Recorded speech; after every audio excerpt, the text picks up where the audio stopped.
Grâce à Jésus, ce pont entre le Père et nous a été rétabli. Nous avons maintenant cette communion avec le Père. Nous ne parlons pas et ça reste pas là, pas plus haut que le plafond, non.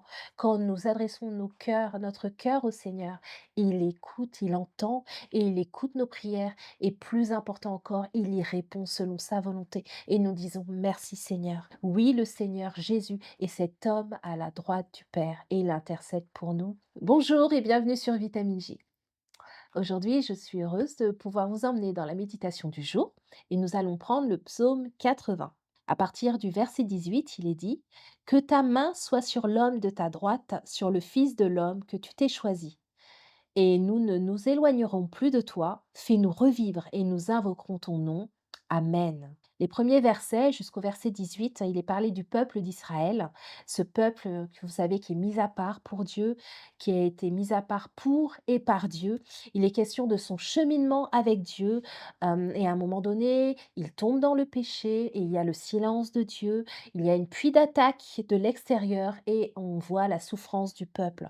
Pourtant, au verset 18, il est dit quelque chose d'important, il est dit l'homme de ta droite.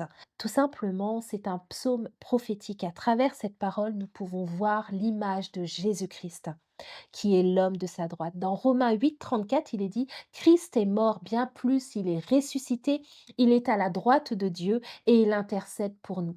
Oui, c'est Jésus qui est à la droite de Dieu.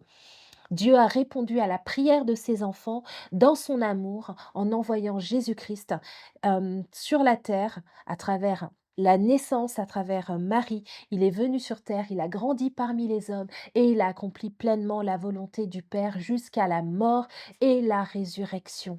Il a pris nos péchés une seule fois pour toutes. Merci Seigneur, il nous a délivrés de la mort et délivrés du péché.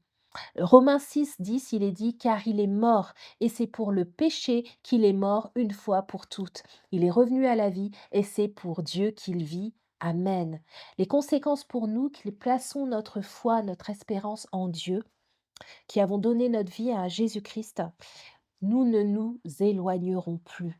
Grâce à Jésus, ce pont entre le Père et nous a été rétabli. Nous avons maintenant cette communion avec le Père. Nous pouvons l'écouter, nous pouvons lui parler, nous pouvons le louer, l'adorer. Nous pouvons recevoir aussi de lui toutes les bénédictions qu'il veut nous donner. Et nous disons merci Père. Amen. Par le moyen de la foi en Jésus, nous sommes morts au péché et ressuscités avec Christ. Ça, c'est la nouvelle naissance. Nous disons merci Seigneur parce que aujourd'hui nous invoquons son nom, c'est-à-dire que nous lui demandons, nous prions, nous lui parlons et ce qui est très important, c'est que nous parlons pas en vain, en fait. Nous ne parlons pas et ça reste pas là, pas plus haut que le plafond, non. Quand nous adressons notre cœur au Seigneur, il écoute, il entend et il écoute nos prières et plus important encore, il y répond selon sa volonté et nous disons merci Seigneur. Jérémie 33, verset 3 dit: Invoque-moi et je te répondrai, je t'annoncerai de grandes choses, des choses cachées que tu ne connais pas. Oui, le Seigneur Jésus est cet homme à la droite du Père et il intercède pour nous. Amen. Je vais terminer par la prière. Seigneur, merci. Je veux simplement rendre grâce parce que nous avons vu, Seigneur, que tu es Jésus-Christ, cet homme assis à la droite du Père. Tu es celui qui est venu jusqu'à nous. Tu es celui qui, à travers ton sacrifice, ta mort et ta résurrection, a accompli parfaitement la volonté du Père.